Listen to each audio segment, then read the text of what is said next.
안녕하십니까. 공장장 원한대행 이정렬입니다.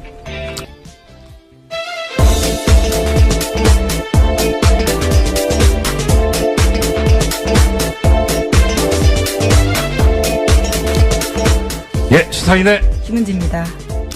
제가요, 요번에 알았습니다. 왜 김은지 기자님 나오시는 코너는 코너 이름이 없을까? 그럴 리가 없다. 그래서 확인해 본 결과 ERNew네요. ERNew. 네, 이것만은 알아야 할 아침 뉴스의 약자인데요. 네. 굉장히 오랜만에 알려주셔서 저도 새삼스럽습니다. 전 진짜 없는 줄 알았어요. 근데 공장장님 왜 여기 소개를 안 하시는데요? 네, 가끔 대행이 오셨을 때 이름이 좀 빛을 발하긴 하는데요. 예. 네. 그래서 이제 가끔 색다른 피가 수혈되는 게 좋다. 예. 예. 자, 오늘 그러면 이제 일단 먼저 혹시 마지막에 어떻게 될지 모르니까 일단 이 일주일 동안 저를 너무너무 도와주신 김은지 기자님께 전 또 개인적으로 감사드리고요. 그 다음에 김은지 기자님께서 또 우리 뉴스공장 애청자분들께 한 해 이제 마무리 인사 먼저 하시고 시작하는 걸로 합시다. 예, 제가 더 덕분에 많이 배워서요. 예, 그렇게 말씀해 주셔서 감사드리고요. 진짜 2017년 뉴스공장이랑 한 해 같이 했었는데 뜻깊은 뉴스들 전할 수 있어서 정말 좋았습니다. 특히 이재용 삼성전자 부회장의 영장 재청구됐을 때 발부된 거, 그 소식 전하면서 정말 저 뿌듯했었거든요. 예, 그 시간에 그 기억들을 다시 한번 되새겨보고 싶습니다. 근데 이상한 게요. 지금 김 기자님 소감을 말씀하시는데 이것도 꼭 뉴스를 전해주시면 예. 자, 첫 번째 소식 전해주십시오. 네, 박근혜 정부가 국정원을 동원해서 이명박 정부 시절 아랍에미리트 원전과 관련한 이면 계약 여부를 조사했다라는 어제 SBS 보도가 나왔습니다. 관련된 문건이 나온 건데요. 검찰이 국정원 간부로부터 확보한 자료입니다. 이명박 정부가 원전 수주의 조건으로 핵 폐기물과 폐연료봉을 국내에 반입하기로 했다라는 의혹이 조사 대상이었습니다. 또 아랍에미리트에 대한 핵 기술 이전을 미국이 반대해서 조기 착공이 곤란하다라는 내용도 있다라고 합니다. 이게 지금 주어를 다시 한번 들어주셔야 될 것이 청자분들께서 지금 현 정부가 아니고 박근혜 정부에서 조사를 했었다는 겁니다. 그러면은 두 가지 중에 하나겠죠. 정말 문제가 있었거나 아니면 이 조사를 함으로써 타개해야 될 문제가 있었거나. 예, 그런데 지금 뭔진 잘 모르겠는데 하여튼 이 조사 결과가 그럼 어떻게 나왔는지가 이제 제일 궁금할 거 아닙니까? 그래야지 방향이 나오니까. 조사 결과는 어떻게 됐다고 합니까? 네, 그게 가장 궁금하실 부분일 텐데요. 네. 당시에 국정원의 조사 결과가 어떻게 나왔는지에 대해서는 확인되지 않았습니다. 또 그 내용이 청와대에 보고됐는지도 확인되지 않았는데요. 예. 이와 관련해서는 우선은 문건이 나왔기 때문에 검찰이 이제 수사에 들어간 겁니다. 당시에 남재준 전 원장, 당시의 원장이죠. 국정원장의 최측근이 원장의 일정들을 다 적어놓고 있었는데 그때 2013년입니다. 그때 김장수 당시 청와대 안보실장으로부터 이러한 사실들을 확인 요청 받아서 써놨다라고 합니다. 그러면 이게 어떤 다른 목적이 있는 건지 정말 문제가 있어서 조사가 된 건지 그것조차도 아직 모르는 상황이네요. 네, 현재로서는 그렇죠. 이게 어떤 국가기밀이 들어있는지는 모르지만 빨리 조사가 맞춰져서 우리 국민들의 궁금증을 해결해 줬으면 하는 그런 마음이 듭니다. 네, 이 자체로도 사실 굉장히 놀라운 일인데요. 그렇죠. 원전 수주의 조건으로 핵 폐기물을 국내에 들어오겠다라는 식의 의혹이 있었다라는 것은요. 예. 원래는 2010년 국회 대정부 질문에서도 나왔다라고 합니다. 네. 이제 그런데 이것에 대해서 박근혜 정부조차 의심하면서 관련 내용들을요 국정원에다가 알아보라고 시킨 거다라고 알 수 있는 겁니다. 예, 그렇죠. 그때 당시에 강봉균 당시 민주당 의원이 의혹을 제기를 했었고요. 예. 근데 이게 만약에 사실이라면 이거 황당한 거죠. 그러니까 돈을 벌어오는 대신에 쓰레기를 가져온다는 얘기 아닙니까? 그것도 다른 쓰레기도 아니고 이 국민의 이 건강에 엄청난 영향을 미칠 수 있는 핵 폐기물을 가져온다는 거니까 도대체 국민의 생명과 자유와 재산을 보호해야 될, 신체를 보호해야 될 국가가 오히려 나서서 국민들에게 해를 끼치는 행위를 해버린 것이니 이건 정말 심각한 문제가 아닐 수 없겠네요. 예, 당시에 남재준 당시 원장 같은 경우에는요. 네. 지금은 구속되어 있는 장호중 당시 감찰실장에게 조사를 지시했다라고 알려져 있습니다. 네. 자, 그러면 여기에 그런데 또 관련된 지금까지 해주신 소식은 전부 SBS에서 보도를 한 거네요. 또 하나의 소식이 있다고. 네. 얘기죠. 예. 관련해서 SBS가 연속 보도들을 했는데요. 이게 중요한 네. 보도다 보니까 몇 가지 보도가 있습니다. 네네. 국정원에서 어떻게 진상 파악을 하게 됐냐에 대해서요. 조금 네. 더 의미를 부여하고 있는데 관계자들 멘트를 땄습니다. 예. 문건을 작성했다라고 알려진 국정원 간부에 대해서 어떻게 쓴 거냐 물어봤더니요. 예. 문건에 그런 내용이 있다면 사실일 가능성이 높다라면서 하지만 정확한 내용은 기억나지 않는다라고 밝혔고요. 또 이에 대해서 당시 남재준 원장을 만났던 김장수 안보실장도 이야기를 했는데요. 자기는 기억나지 않는다라고 했습니다. 결정적인 순간에 기억나지 않으시는. 뭐, 근데 이 기억이 나냐, 안 나냐, 또 당시 어떤 일이 있었냐, 이것까지 이제 검찰이 조사를 해야 되겠죠? 예. 흥미진진한. 네, 일입니다. 언론 보도에는 좀 한계가 있을 수밖에 없는 게요. 남재준 그렇죠. 원장 같은 경우에는 지금 구속되어 있는 상태입니다. 게다가 지금 이제 국정원 관련이니까 사실 또 정보의 접근이 그렇게 쉽지가 않은 상황이죠. 예, 그럼 지켜보겠습니다. 예, 그 다음 소식 전해주십시오. 네, 국군기무사령부가 국방부 TF 압수수색 정보 미리 알고 있었고 관련 네. 수사에 협조하지 않았다라는 소식은요. 지난주에 전해드린 바가 있습니다. 관련한 뉴스가 또 나왔는데요. 오늘 아침 한겨레 신문 보도입니다. 군 기무사가 최근 2012년 댓글 작업과 관련해서 국방부 장관에게 거짓 보고했다라는 건데요. 이러한 사실을 확인한 검찰이 기무사에다가 관련 자료 요청했다라고 합니다. 그런데요. 아직까지도 압수수색이 4주째 진행 중이고요. 이러한 난항 때문에 문건 확보에 시간이 걸려서 공소시효가 지나가 버렸다라고 합니다. 참. 지난번에 이제 공장장에서 진행을 하실 때 저도 들었는데 이게 사실 군이라는 데가 원래 공무원 자체가 공무원 조직이 상명하복에 충실하고 위계질서가 엄격한 데인데 더 심한 게 군대잖아요. 계급 사회인데 그야말로. 그런데 국군 기무사령부가 그 상급 기관에 대해서 이런 식으로 뭐 그때는 이제 소식을 수사에 협조하지 않고 증거를 인멸한다 이런 얘기가 있었는데 이제 더 나가서 거짓 보고까지 했다. 그렇다면 도대체 이 조직은 왜 있어야 되는 건가 하는 그런 생각이 드네요. 그런데 또 거기서 더 나가서 아예 빠져나가기 위해서 공소시효가 완성되도록. 자, 참 이게 이 타이밍에 드려야 될 말씀인지 모르겠는데 이 공소시효라는 얘기가 나오니까 김 기자께서는 이 공소시효라는 게 왜 있을 것 같으세요? 생각이. 그리고 아무래도 좀 편의주의가 아닐까 싶은데요. 평생 수사할 수 없다 보니까 네. 그것을 좀 시간을 한정해 둔 게 아닌가라고 생각해 봤습니다. 그렇죠. 예. 이게 사실 그런데 공소시효라는 게 지금은 좀 상황이 달라졌는데 이 공소시효라는 제도가 만들어질 때만 해도 그러니까 공소시효라는 거 뜻은 뭐 애청자 여러분들께서도 다 잘 아실 겁니다. 시간을 정해두고 이때까지 검사가 범인을 재판에 넘겨야 하고 그게 넘어가면 처벌을 할 수 없다는 거죠. 실질적으로. 그런 시한을 정해놓은 건데 그럼 왜 이런 시한을 정해놨느냐. 첫째는 일단 시간이 지나면 증거가 소멸한다. 그러니까 어차피 시간이 엄청나게 지나서 잡아도 범인을 찾아도 증거가 없어서 처벌을 못할 가능성이 높지 않느냐. 그다음 두 번째는 이렇게 오랫동안 범인 입장에서도 발각되지 않기 위해서 숨어 살아야 되니까 그 자체로 고통이다. 이것도 일종의 형벌이다. 이런 논리가 두 개가 주축을 이루고 있거든요.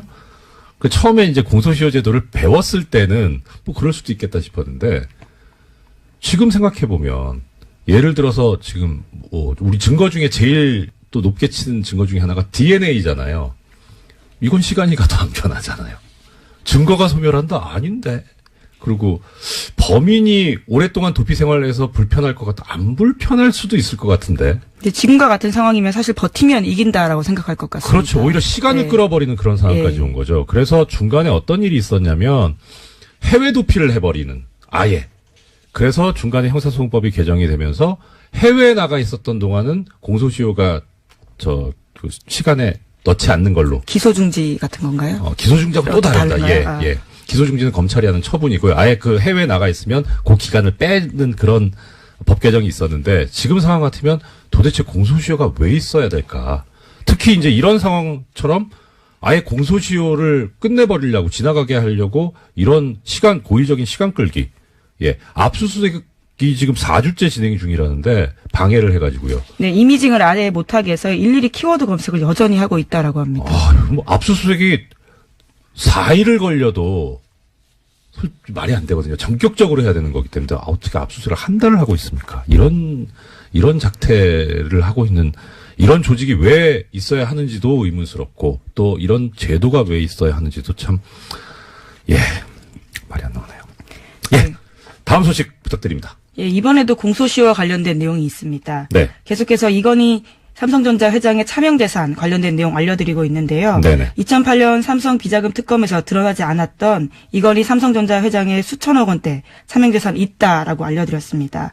이에 대한 수사가 실체 접근조차 하지 못한 채 사실상 마무리 수순에 들어갔다고 이 또한 한겨레 신문이 보도했습니다. 네네. 2011년 이 회장 쪽에 1천억 원대 자진 납세를 받은 국세청이요. 이를 수사기관에 통보하는 등 적극 수사 의뢰에 나서지 않았다라고 합니다.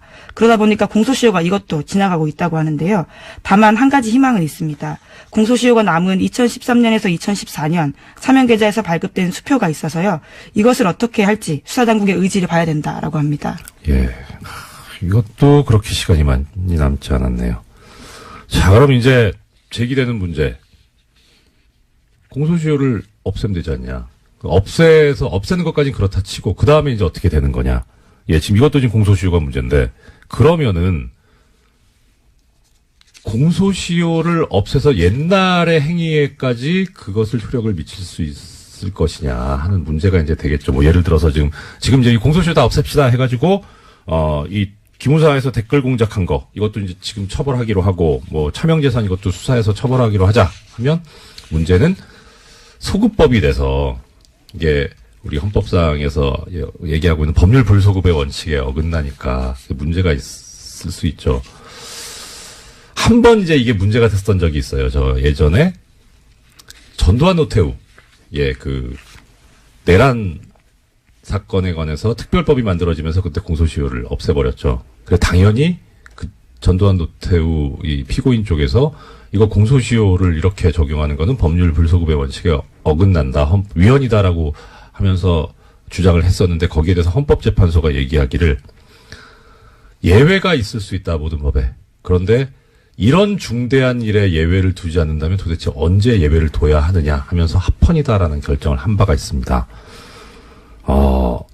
이것도 비슷하게 봐야 되지 않을까. 지금 정치적, 경제적으로 나라의 근간을 흔드는 이런 범죄들인데 이것도 한번 고려해 볼, 공소시효를 소급해서 적용해 볼 만한 그런 사안이 아닐까 하는 생각을 해봤습니다. 네, 또 살인사건이나 이런 네. 사건이 벌어졌을 때는요, 그놈 목소리 영화가 기억이 그렇죠. 나는데, 네. 공소시효 문제 계속해서 나왔던 것 같습니다. 네, 그렇습니다. 다음 소식은요? 네, 이 또한요, 공소시효 관련된 내용입니다. 오늘 계속해서. 키워드가 공소시효입니까? 네, 오늘 아침에 그런 보도들이 꽤 많았는데요. 이번에는 경향신문 보도입니다. 네. 검찰이 고대영 KBS 사장의 국정원 돈 200만 원 수수 혐의를 공소시효 만료 등의 이유로 형사처벌하지 못할 것으로 보인다라는 건데요. 이명박 박근혜 정부 당시 숨겨진 비위와 부정부패에 대해서 검찰 수사가 공소시효라는 장애물을 만났다라는 지적이 나오고 있다고 합니다. 그거 참. 공소시효가 또 하나 말씀드리자면, 공소시효는 시효고, 우리가 진실을 밝혀야 되니까, 수사는 해놓고, 그래서 진실을 알면 되지 않느냐. 그 목적으로. 그런데, 사실 이 수사라고 하는 게, 최종적으로 가는 목적지가 어디냐면, 재판에 넘겨서 처벌을 하자는 그런 거라서, 공소시효가 완성돼 버렸다면, 끝나버렸다면은, 처벌 자체가 안 되는데, 이걸 수사를 한다면 목적 달성이 안 되는 행위를 하는 거기 때문에 이렇게 하는 거 어떻게 보면 또 예산 낭비가 될 수도 있고, 그다음에 수사를 받는 쪽에서는 인권 침해 소지가 있죠. 그래서 문제인데, 그런데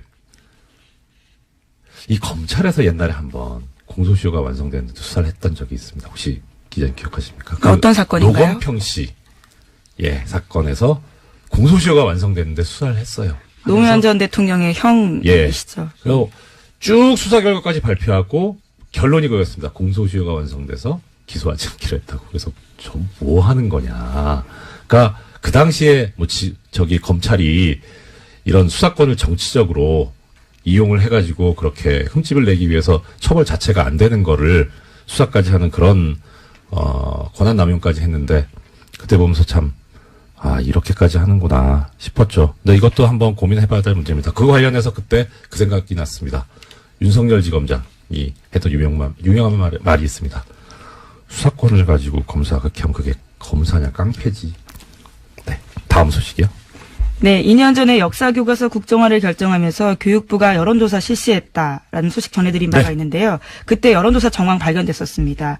그러면서 교육부가 수사 의뢰한 바가 있는데 또 관련해서 또 다른 내용들이 나왔습니다. 어제 MBC가 보도한 내용인데요. 네. 국정화 여론조사 한 번 더 있었는데 이와 관련해서도 오타까지 뺏기면서 조작했다라는 겁니다. 이게 우리가 많이 쓰는 뭐죠? 복붙. 컨트롤 C, 컨트롤 V. 일종의 댓글 부대가 여기서도 예. 운영됐다라고 볼 수 있는 거죠. 그렇죠.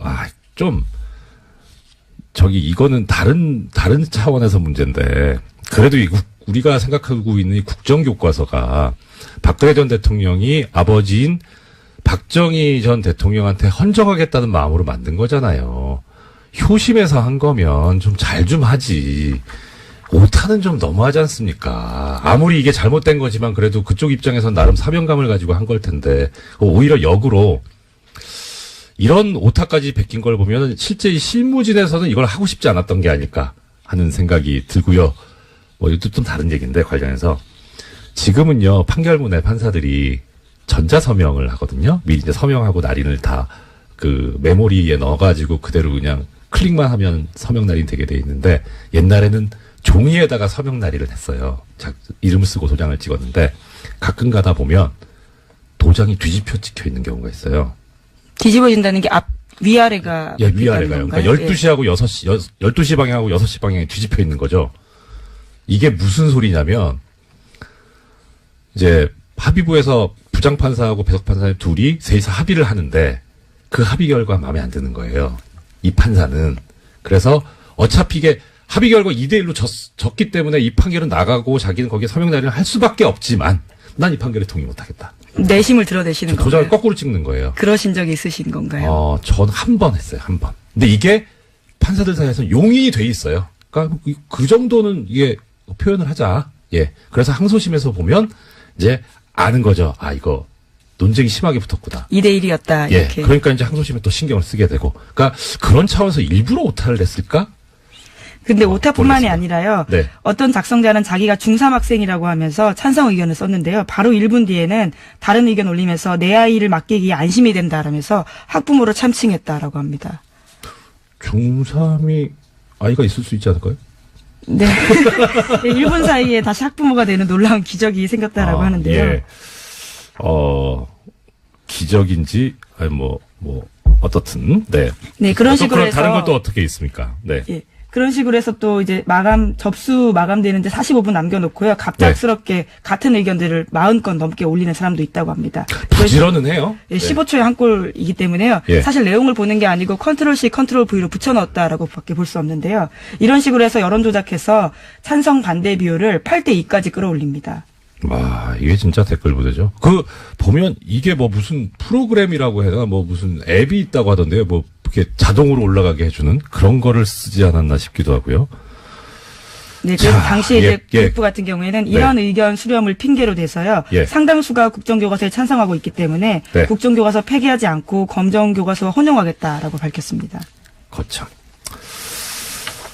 하여튼 열심히 한다고는 했는데 그래도 이게 제대로 된 정의로운 일이 아니니까 이렇게 오점이 나오는 것 아닌가. 역시 정의는 언제든지 드러나게 돼 있다라는 생각을 들게 합니다. 다음 소식 부탁드립니다. 네, 지난해 2월 달에 개성공단 폐쇄된 바가 있습니다. 네. 이것은 박근혜 전 대통령 말 한마디에 결정됐다라고 하는데요. 네. 통일부 정책혁신위원회가 발표한 내용입니다. 이게 셀프라고 할 수도 없고 그냥 마음대로인 거죠. 예. 그래서 이런 얘기 하는 분들 계시더라고요. 박근혜 전 대통령 하면 법치주의가 생각이 난대요. 그래서 왜요? 법을 하나도 안 지켰는데? 법을 안 지켰기 때문에 법치주의가 얼마나 소중한가를 가르쳐 주신 분 아닌가 또 싶습니다. 다른 의미의 가르침일 네. 수 있겠네요. 예. 지금까지 우리 오늘 발견해 놓으니까 코너 이름 다시 까먹었네. 네, 이것만은 알아야 할 뉴스 이알류입니다. 예, 이것만은 알아야 할 아침 뉴스에 진행을 해주신 시사인 김은지였습니다. 감사합니다. 예, 고맙습니다. 예, 이어서 바로 미니 인터뷰를 진행을 하겠습니다. 오늘의 미니 인터뷰의 대상은 저입니다. 어떻게 해야 되나? 예, 법적인 문제는 아니고요. 어제 좀 말씀을 드렸어야 되는데 시간이 모자라가지고 그래서 오늘 제가 또 오늘 마지막이기도 해서 그래서 그 언론인들의 재벌 돈으로 해외 연수를 다녀오는 것 여기에 대해서 어느 정도 좀 말씀은 드리고 마쳐야 되지 않을까 싶어서 인터뷰를 제가 스스로 자청을 했습니다. 지금 아직 김은지 기자님께서 코너는 끝나셨지만 퇴근을 못 하시고 감금돼 계시는 중이시거든요. 질문을 부탁드릴 수도 없고. 자, 일단 어제 잠깐 말씀을 드렸었는데 어떤 일이 있었냐면 미디어 오늘에서 이 삼성 언론 관련 언론 장학생 관련해서 기사를 냈습니다. 드디어. 이 미디어 오늘 잘 아시겠습니다만은 재벌 돈을 받지 않은 것으로 추정되는 언론사입니다. 여기 지금 해외 연수 다녀오신 기자님들 명단 소속되어 있는 분들이 소속사를 보니까 미디어 오늘은 없어요. 예, 그래서 일단은 재벌 돈을 받지는 않은 것 같다. 예, 그런데 이제 이 기사를 보면 상당히 이제 자세하게 보도가 되어 있습니다. 자세하게 보도가 되어 있고 더더군다나 이제 좀 더 저희 방송에서는 미처 언급하지 못했던 해외 연수뿐만 아니라 어학 연수를 다녀오신 언론인 명단까지 다 실어주셨습니다. 고맙습니다. 네. 자, 이 기사를 잠깐 그럼 말씀을 드려볼게요. 이 기사에 의하면 이 삼성 언론 장학생 관련해서 나온 것이 시작이 뉴스공장, 우리 뉴스공장이라는 거고 그리고 제가 25일 날 시작했다 이렇게 보도를 하고 계십니다. 죄송한데요. 이거는 팩트가 틀립니다. 예, 실제 팩트는 이 내용의 처음이 언제부터 시작됐느냐. 23일 날 트위터에서 SICHMOON 이라는 닉네임을 쓰시는 분이 시작한 것으로 저는 알고 있습니다. 이거 어떻게 읽어야 되나? 시크문? 네. 하여튼 SICHMOON 님이 시작을 하셨는데요. 제가 이제 트위터를 보다가 이 문제를 알게 된 게 24일 저녁입니다. 24일 저녁이고, 그리고 25일 날 이제 처음 방송이 시작돼서 제가 말씀을 드렸던 거고요. 그러니까 저는 사실 그냥 다른 분이 제기한 문제를 말씀드린 스피커일 뿐이고요. 문제의식을 가지신 분은 다른 분입니다. 근데 이분이 참 평범한 일반 국민이십니다. 그래서 이 보도를 보면서 들었던 생각이 겁니다. 재벌의 돈을 받지 않은 것으로 추정되는 이런 매체도 팩트는 틀릴 수 있습니다. 일부러 오보를 낸 건 아니겠지만 언제든지 팩트를 체크하는 것이 아주 중요합니다. 이런 말씀 들었습니다. 왜 도대체 방송에서 자꾸 이런 얘기를 하느냐. 언론인 그럼 연수시키지 말자는 거냐. 아니죠. 필요하죠. 언론인 연수는 필요합니다. 근데 문제는 그게 재벌 돈으로 이루어진다는 거죠. 그다음 두 번째는 선발 과정에서 사주의 추천이 필요하다는 겁니다. 그럼 이렇게 되면 어떤 문제가 생기느냐? 어떤 문제가 생길까요? 사주는 언론사의 수익을 극대화해야 할 의무, 책임이 있죠.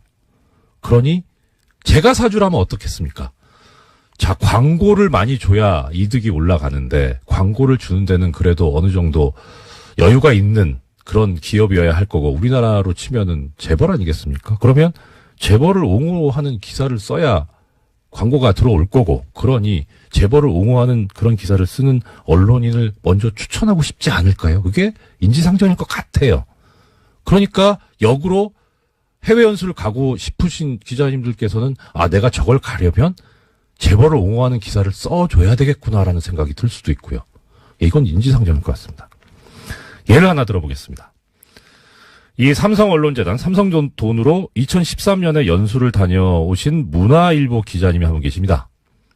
이분이 연수 가기 전에 2009년에 기사를 하나 쓰신 게 있습니다. 제목이 이렇습니다. 삼성, 세계 최초 최고 기술 뽐내다. 뭐 내용을 보면요. 이 삼성전자의 기술 발전을 언급하고 있습니다. 삼성이 또 최고의 기술을 가진 부분도 있죠. 예. 근데 문제는요. 이 기사에 실린 사진이 삼성전자에서 제공받은 사진입니다. 취재가 아니었던 것 같아요. 제공받은 자료가 아니냐. 그다음 제목을 이런 식으로 자극적으로 최고의 기술 뽐내다. 지금 김은지에 계시지만 기사 제목 이렇게 뽑습니까? 저는 이거는 좀 수필 같다는 느낌이 들어요. 아니, 말씀을 드려도 되는 건가요? 네, 그럼요. 예. 제목은 기자가 뽑진 않고요. 아마 예. 편집부에서 따로 아마 뽑을 겁니다. 아, 예. 김은지 기자님께서 이렇게 또 피해 가시는군요. 아, 그러나 예. 저 말씀 맞을 겁니다. 예. 예. 자, 그래서 이걸 어떻게 해결하는 게 좋겠느냐. 뭐 이렇게 재벌 돈으로 안 갔으면 좋겠습니다. 국가에서 운영하는 재단, 이 언론도 중요한 하나의 민주주의 축이니까 국가에서 운영하는 재단이나 또 언론인들께서 그냥 주머니 털어서 하나 만들어가지고 하셨으면 좋겠습니다. 있죠. 그 언론진흥재단도 있고 기자협회에서도 보내시지 않습니까? 있지 않습니까? 거기서 했으면 좋겠습니다.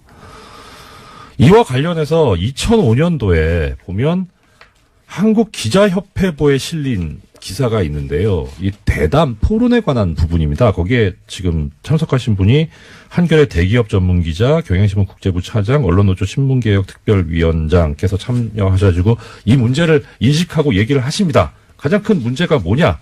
예.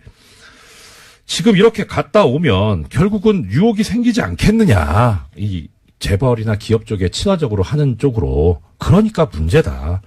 자본 색채가 드러나지 않는 공익적인 지원이 필요하다라는 해법까지 제시하시고 계십니다. 이게 2005년입니다. 15년 가까이 됐죠. 자, 그러면 이런 반론이 있을 수 있습니다. 갔다 와가지고 내 집 가기 전에 재벌 옹호하는 거 안 쓰면 될 거 아니냐. 네. 여기에 대해서 훌륭한 답을 주신 분이 계십니다. 지난번에 제가 한번 소개를 시켜드렸던 것 같은데요. 경향신문에서 굿바이 노무현이라는 칼럼을 쓰셨던 분이 그 글의 제목에 이렇게 돼 있습니다. 돈 받은 본질은 달라지지 않는다. 예, 어떻게 하든 재벌로부터 돈 받은 본질은 달라지지 않습니다. 자, 인터뷰가 뭐 혼자 지금 주절주절 떠들고 있네요. 예, 마무리해야 되겠네요. 재미없을 것 같습니다. 자, 바람직한 언론의 모습, 이와 관련해서 말씀드리겠습니다. 헌법에 표현의 자유가 처음 기록되던 시절이 있죠. 그때는 자본주의가 고도화되지도 않았고 언론은 기업화되지도 않았습니다. 오로지 세습된 정치 권력, 왕권이죠. 이것의 보복만을 두려워하던 시기가 있었습니다. 언론 자유만 보장되면 다 될 줄 알았던 그런 시기죠. 근데 시간이 흘러보니까 냉전 시기에 이 두 축들이, 냉전의 양축이 언론을 이용해서 조작된 합의를 만들어내는 과정이 너무나도 양쪽 다 닮아 있었습니다. 뭐 서로 민주주의 국가다 이렇게 얘기를 하고 상대방을 독재 국가라고 했지만 문제는 여론 조작을 얼마나 더 세련되게 하느냐 아니면 폭력적으로 하느냐 이 차이만 있었던 거죠. 언론의 자유만 보장해주면은 언론이 권력을 감시해서 대의민주주의 제도를 훌륭히 보완해 줄 것이다라는 생각은 미국에서 1950년대 이미 무너졌습니다. 이것은 언론 사주와 기자가 언론의 자유라는 것을 언론 기업이 무엇이든지 할 자유로 남용하기 시작하면서 벌어진 일입니다. 2010년대를 사는 대한민국도 비슷하죠. 그래서 민주주의 광장에서 토론할 자유, 정확하고 다양한 정보를 접할 기회가 사라져버렸습니다. 언론이 누리는 권력을 소수가 독차지하는 현상이 벌어진 거죠. 사회적 책임에 관한 허친스 보고서라는 보고서가 있습니다. 여기서 자유롭고 책임 있는 언론은 공권력으로부터 유지되어야 한다는 결론을 내면서도 비판을 감수하며 사회적 책임을 다해야 언론의 자유도 보호받을 수 있다는 결론을 냅니다. 그래서 이 결론은 이렇습니다.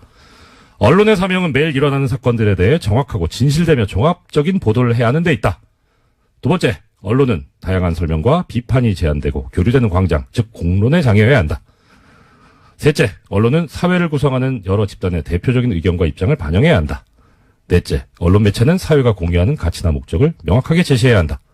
다섯 번째, 언론 매체는 매일매일의 정보에 접근할 수 있는 충분한 기회를 제공함으로써 이른바 정보의 자유 혹은 알 권리를 충족시켜야 한다. 최근 언론이 이 원칙을 지켰나? 솔직히 답하실 수 있는 기자분, 김은지 기자님 빼고 누가 있겠습니까? 네. 이 이야기는 제 이야기가 아닙니다. 제 머리는 도저히 이런 얘기 안 나옵니다. 트위터에서 느릅이라는 닉네임을 쓰시는 분의 이야기입니다. 느릅님한테는 이 이야기를 소개도 좋다는 허락을 받았습니다. 이분도 지극히 평범한 일반 국민이고요. 이렇게 우리 국민이 멋집니다. 이런 멋진 국민을 가르치거나 국민과 싸우려고 하지 마십시오. 제발. 바른정당과의 통합 찬반을 묻는 국민의당 전 당원 투표가 진행되고 있습니다. 알고 계시죠? 통합 찬성파 반대파 간의 공방도 계속되고 있는데요. 어제 정치 9단 주 국민의당 박지원 전 대표 모시고 반대파 입장에서 들어본 데 이어서 오늘은 찬성파 입장을 들어보겠습니다.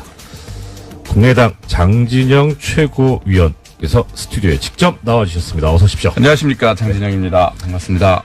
일단 시작 전에요. 네. 저기 소개도 안 드렸는데 바로 웃음소리를 내시면 어떻게 합니까? 왜 웃으셨습니까? 웃기잖아요. 구단 주. 예. 박지원 대표께서 정치 구단이라는 거 거의 뭐 공지의 사실 아닙니까? 네, 그럼요. 인정합니다. 네. 진짜로 우리 지금 현역 정치인들 따라갈 분이 없죠. 네네. 예. 현역 정치인 중에 네. 따라갈 분 문재인 대통령?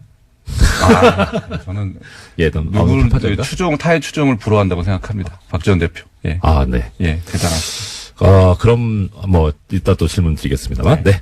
자, 일단은 어제까지 지금 이제 이틀째 전 당원 투표가 진행이 됐습니다. 어제 이제 박지원 전 대표께서 나오셨을 때는 네. 첫날 투표율이 높았다. 네. 두 번째는 지금 열성 당원들이 빨리 열성 지지자들이 먼저 투표를 했을 거기 때문에 높았지만 이튿날 때부터 확 떨어질 것이다라는 그런 예언을 하고 가셨는데 네. 실제 보니까 첫날 14% 네. 그래서 예상보다 좀 높다 싶었는데 네. 이제 어제까지 누적 투표율이죠 17%. 네. 이 박지원 전 대표 예언이 맞는 거예요? 아이고, 예언이라기보다는요. 지난 이제 8월 전대에 예. 우리 당 전대 때도 같은 양상이었습니다. 아, 첫날에 역사. 대기 수요가 폭발을 해가지고 예. 확 몰리고 네네. 두 번째 날은 3분의 1 이하로 떨어지는 예. 그런 현상이 그때도 있었는데요. 네네. 그런데 이제 어제 저녁 7시에 마감이 됐는데 네. 그때까지 17.63%입니다. 네. 그런데 8월 전대 때 같은 시간에 예. 투표율이 그보다 1%가 높았습니다. 어저께. 네네. 그러니까 전당대회는 후보들이 나와가지고 뭐 굉장히 이벤트도 많이 하고 TV 토론도 하고 굉장히 네. 떠들썩하게 진행이 되지 않습니까? 5년 네네네. 동안. 네.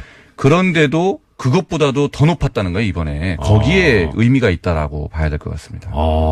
예. 그렇습니까? 그러면 그렇습니다. 예. 국민의당은 네. 저기 인물이 나와서 말씀하시는 것보다 어떤 사안에 더 집중하신다 이렇게 당원들께서 그렇다. 그렇게 일반화시키긴 어려울 것 같고요. 네. 그러니까 당원들이 그만큼 이 지금 상황에 대해서 굉장히 아주 엄중하게 바라보고 있다. 이렇게 봐야 될 것 같습니다. 사실 그러니까 엄중하죠. 이게 통합이냐 아니냐는 당의 존재 그렇습니다. 기로를 예, 예. 결정하는 건데. 앞에 나아갈 방향을 결정하는 것이기 때문에. 근데 이제 그 전에 네. 왜 그러면 당원들이 이렇게 이 투표 이 양상으로만 보면 뭐 분기탱천을 예. 했다 이렇게 볼 수도 있는데 왜 그랬느냐. 예. 그 앞에 상황을 보면 이제 우리 당의 의원들께서 예.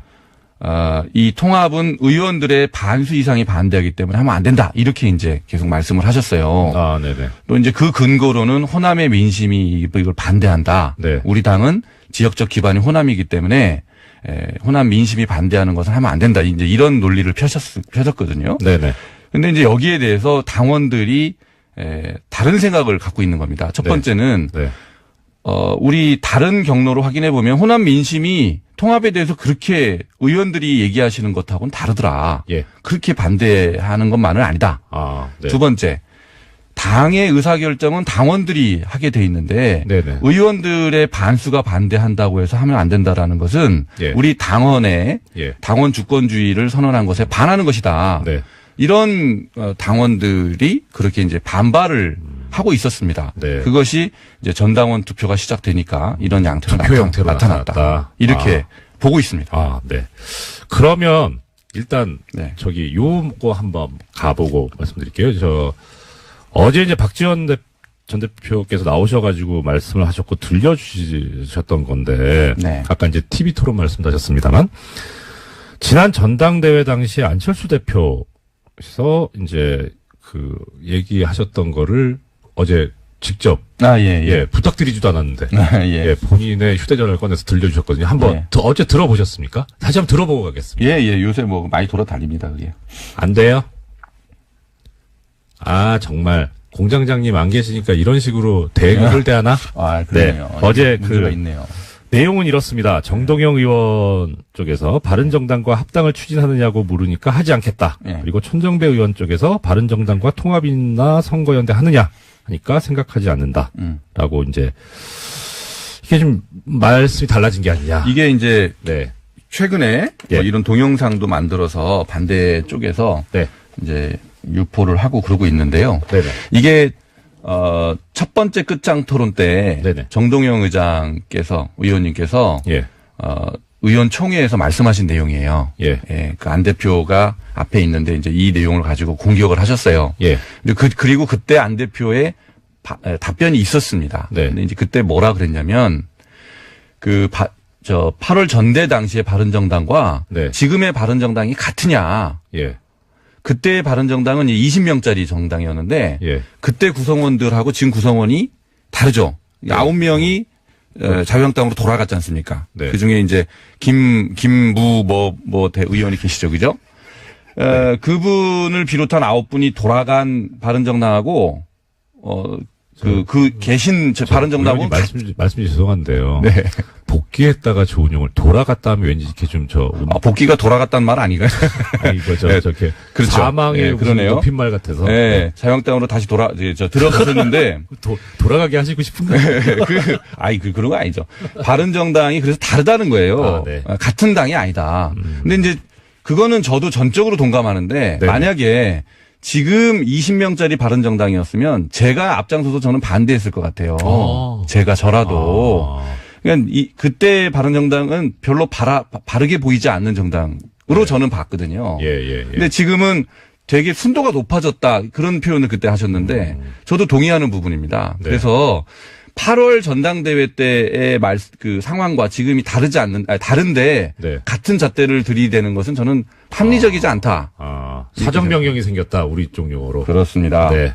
역시 알겠습니다. 자 그러면 역으로 바른정당 입장에서 보면 네. 이제 순도가 높아졌다라는 말씀하셨잖아요. 네. 그럼 바른정당 입장에서 보면 국민의당의 순도가 높아지면 더 통합의 가능성이 높을 수도 있을지 모르겠는데 지금 이제 통합 반대파 네. 결국 이제 이 통합 쪽으로 쭉 결론이 간다면 네. 통합 반대파를 안고 가실 생각이신지 그렇다면 그런 방법은이나 계획은 뭔지 아니면 버린다고 하면 아니. 결별은 모르겠고요. 그거는요. 네. 명확합니다. 우리가 그분들을 안 안고 갈 이유가 없어요. 예. 바른정당에서는 뭐 마음에 바라는 게 있을 수는 있어요. 네네. 그러나 우리 당의 그런 통합을 반대하는 분들, 예. 그분들이 당을 우리가 배제할 이유가 없는 거예요. 그분들이 박근혜 대통령 같이 나쁜 짓을 했어요. 의견이 좀 다른 거죠. 또 민주화의 가장 앞장선 분들이고 네. 또 우리 당의 강령이 이렇게 돼 있습니다. 합리적인 진보, 그다음에 개혁적인 보수, 양날개로 사회 통합을 해라. 이게 우리 당의 강령의 명령입니다. 강령이에요. 네네. 그런데 그분들은 합리적 진보의 한 축을 담당하실 수 있는 굉장히 중요한 자원이죠. 예. 그분들을 반드시 안고 가야 되는 것이고요. 예. 거꾸로 저는 그런 좋은 자원들이 우리 당에 있기 때문에 개혁적 보수라고 하는 유승민 예. 대표를 비롯한 바른정당이 들어오더라도 네. 균형추가 무너지지 않는다. 그분들이 계셔야 됩니다. 그래서 오히려. 예. 그리고 예. 그분들의 오랜 경험과 식견 이런 것들이 있으면 사람들이 많이 의심을 하잖아요. 유승민 대표가 결국은 자유한국당이랑 2단계 통합을 할 것이다. 이렇게 의심을 하잖아요. 네. 그런 의심이 우리 당의 중진 의원분들이 계심으로 인해서 네. 견제가 될 수 있다. 충분히 견제가 가능하다. 네. 저는 그렇게 봅니다. 어제 박지원 대표께서는 안철수 대표님한테 새 정치로 다시 돌아오라 이런 말씀을 하셨거든요. 네. 그 말씀에 대해서 어떻게 해요? 저는 제가 보기에는 이게 새 정치인 것 같은데 이 방향이. 새 정치의 가장 핵심은 네. 다당제의 정착이잖아요. 다단계라고 그러려고 그랬네. 다당제의 정착인데 지금 불리한 짓으로 거부하실 수 있습니다. 그런데 지금 이 상황은 예. 그대로 가면 다당제가 지금 굉장히 불안정한 다당제지 않습니까? 네. 바른정당이 만약에 자유한국당으로 쏠려 들어가 버리면 예. 일당이 되죠, 자유한국당이. 일당이 되겠죠? 예. 예. 그러면 민주당이 다시 일당의 지위를 회복하기 위해서 우리 당을 굉장히 이렇게 흔들 가능성이 이제 높은 거죠. 우리가 경험칙으로만 보면. 그건 아니에요. 아니에요? 네. 저는 그렇게 봅니다. 그래서 왜 이렇게 부인하시는 뭐 민주당 입장이세요? 아니요. 그건 국민의 입장이죠. 네, 근데 민주당 입장에서 네, 네. 다시 일당의 지위를 회복하는 게 굉장히 중요하잖아요. 국회의장, 그다음에 국회 상임위, 네. 뭐 이런 운영에 관한 주도권을 확보할 수 있다는 그런 점에서 그렇기 때문에 우리 당이 굉장히 불안해질 수가 있다. 그런 점에서 그 생각에서 그러실 수 있겠네요. 예, 네. 그렇기 때문에 바른정당과 순도가 네. 높아진 바른정당과 힘을 합쳐서 예. 이 다당제의 기반을 굳건히 하는 것. 예. 저는 이게 새 정치의 요체라고 봅니다. 그러면은요, 이런 반론이 있을 수 있을 것 같아요. 지금, 예. 의원님 말씀대로 했을 때, 네. 그러니까 새 정치의 요체는 다당제인데, 네. 그런데 안철수 대표님 말씀은 뭐냐면, 바른정당과 합당을 해서 우리가 제1야당으로 올라갈 수 있다. 지지율이 올라가서.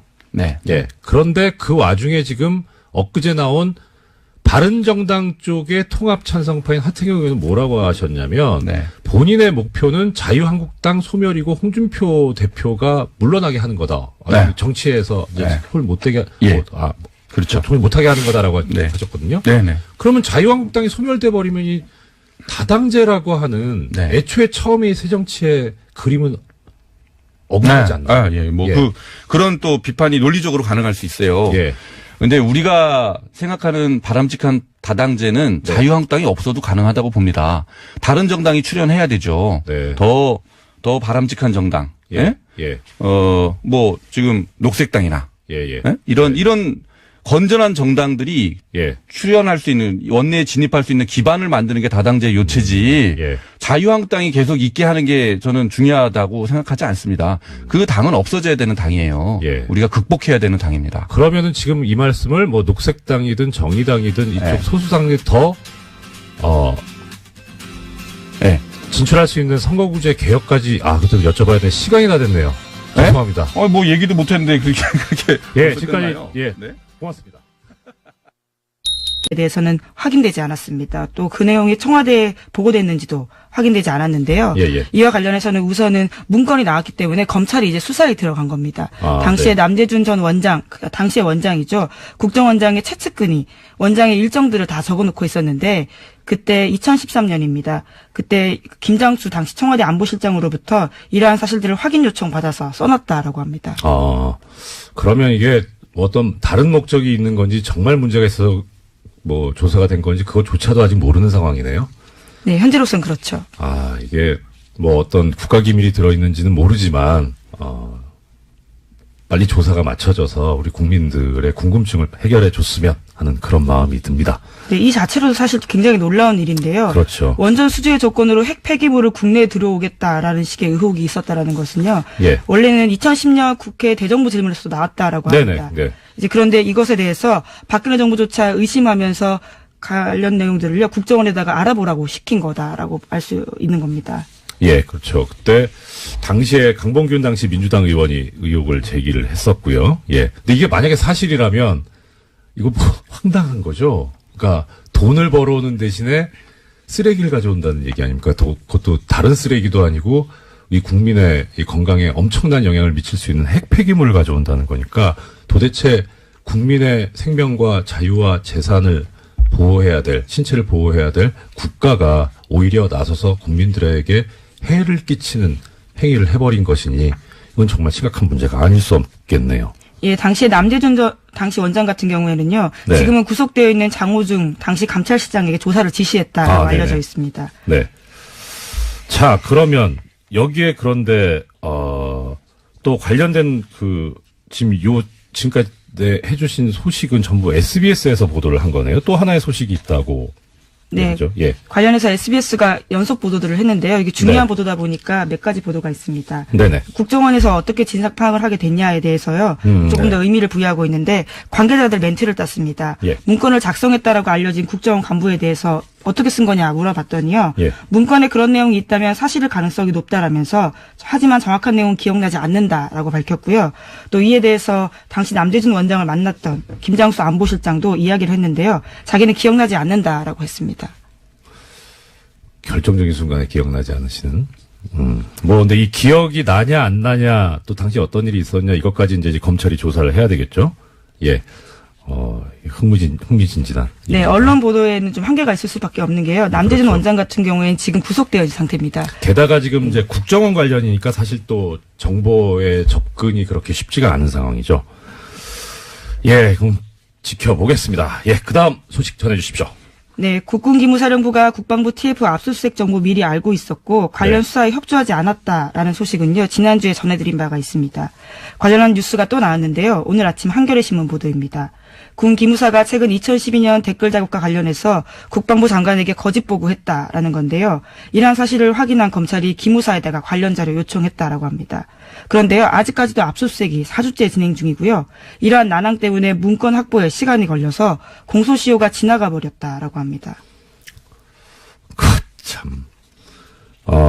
지난번에 이제 공장장에서 진행을 하실 때 저도 들었는데 이게 사실 군이라는 데가 원래 공무원 자체가 공무원 조직이 상명하복에 충실하고 위계질서가 엄격한 데인데 더 심한 게 군대잖아요. 계급 사회인데 그야말로.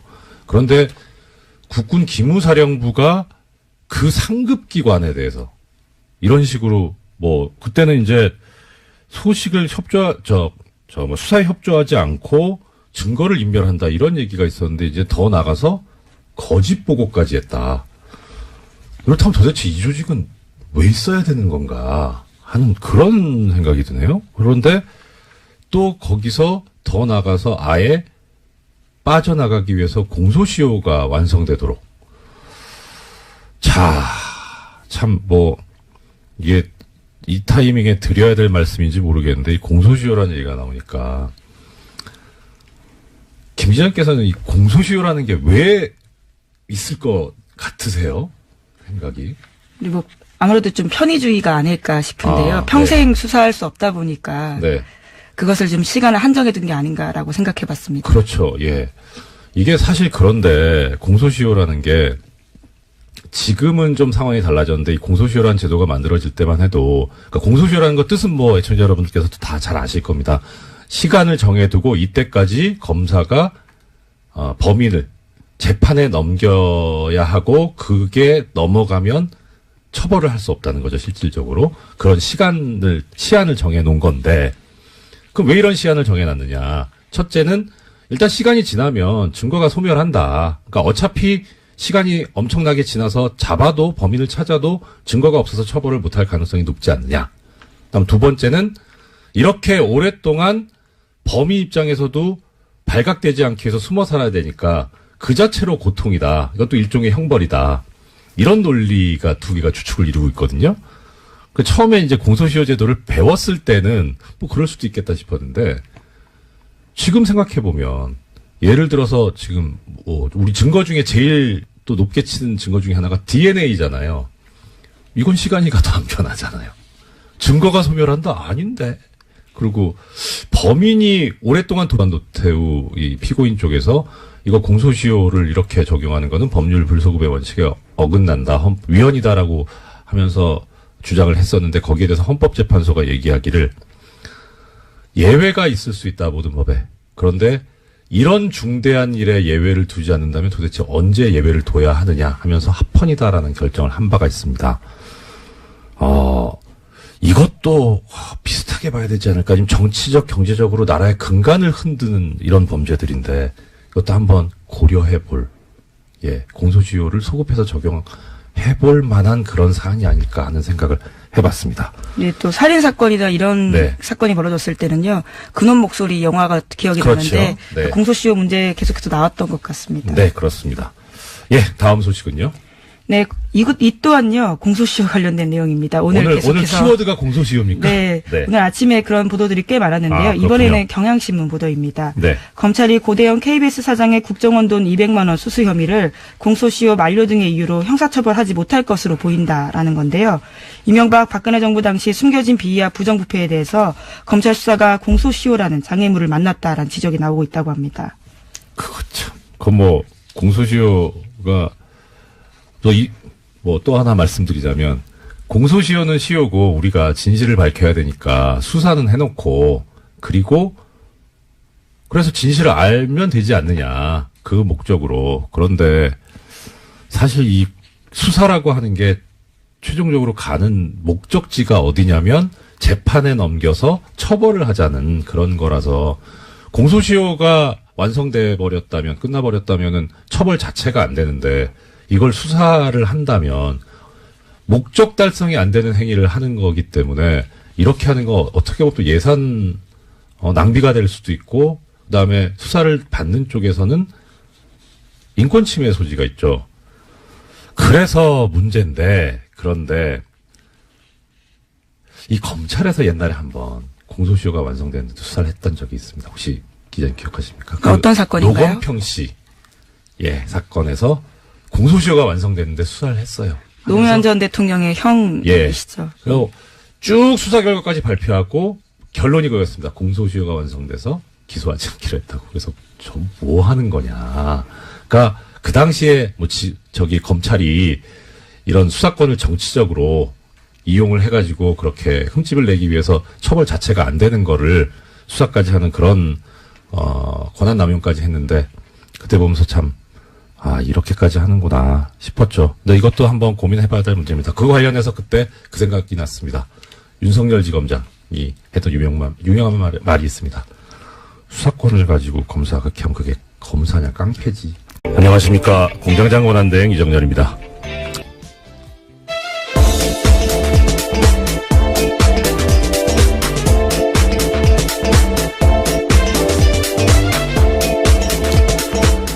시사인의 김은지입니다. 제가요, 요번에 알았습니다. 왜 김은지 기자님 나오시는 코너 이름이 없을까? 그럴 리가 없다. 그래서 확인해본 결과 ERNew네요. ERNew. 네, 이것만은 알아야 할 아침 뉴스의 약자인데요. 네. 굉장히 오랜만에 알려주셔서 저도 새삼스럽습니다. 전 진짜 없는 줄 알았어요. 근데 공장장님 왜 여기 소개를 안 하시는데요? 네, 가끔 대행이 오셨을 때 이름이 좀 빛을 발하긴 하는데요. 예. 네. 그래서 이제 가끔 색다른 피가 수혈되는 게 좋다. 예.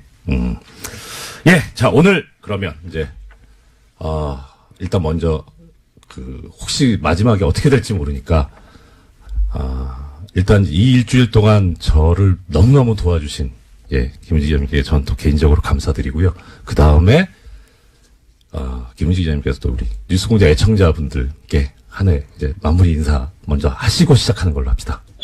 제가 더 덕분에 많이 배워서요. 그렇게 말씀해 주셔서 감사드리고요. 진짜 2017년 뉴스공장이랑 한 해 같이 했었는데 뜻깊은 뉴스들 전할 수 있어서 정말 좋았습니다. 특히 이재용 삼성전자 부회장의 영장 재청구됐을 때 발부된 거, 그 소식 전하면서 정말 저 뿌듯했었거든요. 그 시간에 그 기억들을 다시 한번 되새겨보고 싶습니다. 근데 이상한 게요. 지금 김 기자님 소감을 말씀하시는데 이것도 꼭 뉴스를 전해주세요. 자, 첫 번째 소식 전해주십시오. 네, 박근혜 정부가 국정원을 동원해서 이명박 정부 시절 아랍에미리트 원전과 관련한 이면 계약 여부를 조사했다라는 어제 SBS 보도가 나왔습니다. 관련된 문건이 나온 건데요. 검찰이 국정원 간부로부터 확보한 자료입니다. 이명박 정부가 원전 수주의 조건으로 핵 폐기물과 폐연료봉을 국내에 반입하기로 했다라는 의혹이 조사 대상이었습니다. 또 아랍에미리트에 대한 핵 기술 이전을 미국이 반대해서 조기 착공이 곤란하다라는 내용도 있다라고 합니다.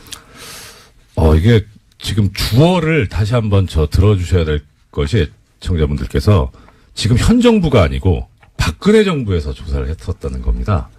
그러면은 두 가지 중에 하나겠죠. 정말 문제가 있었거나 아니면 이 조사를 함으로써 타개해야 될 문제가 있었거나. 그런데 지금 뭔진 잘 모르겠는데 하여튼 뭐 이 조사 결과가 그럼 어떻게 나왔는지가 이제 제일 궁금할 거 아닙니까? 그래야지 방향이 나오니까. 조사 결과는 어떻게 됐다고 합니까? 네, 그게 가장 궁금하실 부분일 텐데요. 네. 당시에 국정원의 조사 결과가 어떻게 나왔는지 생활에서 불편할 것 같다. 안 불편할 수도 있을 것 같은데. 근데 지금과 같은 상황이면 사실 버티면 이긴다라고 생각할 것 같습니다. 그렇죠. 오히려 시간을 네. 끌어버리는 그런 상황까지 예. 온 거죠. 그래서 중간에 어떤 일이 있었냐면 해외 도피를 해버리는 아예. 그래서 중간에 형사소송법이 개정이 되면서 해외에 나가 있었던 동안은 공소시효가 그 시간에 넣지 않는 걸로. 기소중지 같은 건가요? 기소중지하고 또 다르다. 다른가요? 예, 아. 예. 기소중지는 검찰이 하는 처분이고요. 아예 그 해외에 나가 있으면 그 기간을 빼는 그런 법 개정이 있었는데 지금 상황 같으면 도대체 공소시효가 왜 있어야 될까? 특히 이제 이런 상황처럼 아예 공소시효를 끝내버리려고 지나가게 하려고 이런 고의적인 시간 끌기. 예. 압수수색이 지금 4주째 진행 중이라는데 방해를 해가지고요. 네, 이미징을 아예 못하게 해서 일일이 키워드 검색을 여전히 하고 있다라고 합니다. 뭐 압수수색이 4일을 걸려도 말이 안 되거든요. 전격적으로 해야 되는 거기 때문에 어떻게 압수수색을 한 달을 하고 있습니까? 이런 작태를 하고 있는 이런 조직이 왜 있어야 하는지도 의문스럽고 또 이런 제도가 왜 있어야 하는지도 참 말이 안 나오네요. 네. 다음 소식 부탁드립니다. 예, 이번에도 공소시효와 관련된 내용이 있습니다. 네. 계속해서 이건희 삼성전자 회장의 차명재산 관련된 내용 알려드리고 있는데요. 네네. 2008년 삼성 비자금 특검에서 드러나지 않았던 이건희 삼성전자 회장의 수천억 원대 차명재산 있다라고 알려드렸습니다. 이에 대한 수사가 실체의 접근조차 하지 못한 채 사실상 마무리 수순에 들어갔다고 이 또한 한겨레 신문이 보도했습니다. 네네. 2011년 이 회장 쪽에 1천억 원대 자진 납세를 받은 국세청이요. 이를 수사기관에 통보하는 등 적극 수사 의뢰에 나서지 않았다라고 합니다. 그러다 보니까 공소시효가 이것도 지나가고 있다고 하는데요. 다만 한 가지 희망은 있습니다. 공소시효가 남은 2013년에서 2014년 사면계좌에서 발급된 수표가 있어서요. 이것을 어떻게 할지 수사당국의 의지를 봐야 된다라고 합니다. 예. 이것도 그렇게 시간이 많이 남지 않았네요. 자, 그럼 이제 제기되는 문제. 공소시효를 없애면 되지 않냐. 없애는 것까지는 그렇다 치고, 그 다음에 이제 어떻게 되는 거냐. 예, 지금 이것도 지금 공소시효가 문제인데, 그러면은, 공소시효를 없애서 옛날의 행위에까지 그것을 효력을 미칠 수 있을 것이냐 하는 문제가 이제 되겠죠. 뭐 예를 들어서 지금 이제 이 공소시효 다 없앱시다 해가지고, 이 기무사에서 댓글 공작한 거, 이것도 이제 지금 처벌하기로 하고, 뭐 차명재산 이것도 수사해서 처벌하기로 하자 하면, 문제는 소급법이 돼서, 이게 우리 헌법상에서 얘기하고 있는 법률 불소급의 원칙에 어긋나니까 문제가 있을 수 있죠. 한 번 이제 이게 문제가 됐었던 적이 있어요. 저 예전에 전두환 노태우, 내란 사건에 관해서 특별법이 만들어지면서 그때 공소시효를 없애버렸죠. 그래서 당연히 그 전두환